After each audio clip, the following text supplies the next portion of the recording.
سعودی عرب کے محکمہ پاسپورٹ نے کہا ہے کہ اگر مقیم غیر ملکی کا فائنل ایگزٹ لگ چکا ہے تو اس کے آجر کی ذمہ داری ہے کہ وہ اس کی روانگی کو یقینی بنائے۔ محکمہ پاسپورٹ کا کہنا ہے کہ آجر اپنے اجیر کا خروج نہائی جاری کرانے کے بعد اس کے سفر کی پیروی کرے۔ اگر اسے اپنے اجیر کی رہائش کا پتہ نہ معلوم ہو تو ایسی صورت میں ویزا منسوخ کرا دے اور اس کے خلاف ہروب کی رپورٹ درج کرائے۔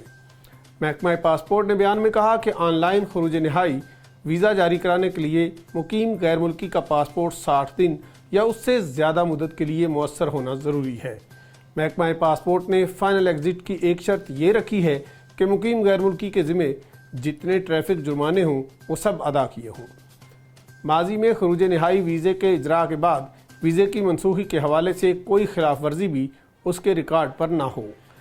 محکمہ پاسپورٹ نے بتایا کہ اگر مقیم غیر ملکی خروج و عودہ لے کر باہر چلا گیا ہو تو ایسی صورت میں اس کے خروج و عودہ ویزے کو خروج نہائی میں تبدیل نہیں کیا جا سکتا۔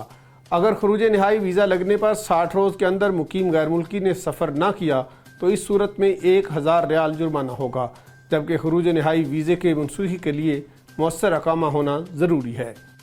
یاد رہے کہ اگر مقیم غیر ملکی کا خروج نہائی ویزا لگ گیا تو اس کا اطلاق اس کے تمام فیملی ممبر پر بھی ہوگا جو اس کے ریکارڈ کا حصہ ہیں، چاہے وہ مملکت کے اندر ہوں یا باہر گئے ہوئے ہوں۔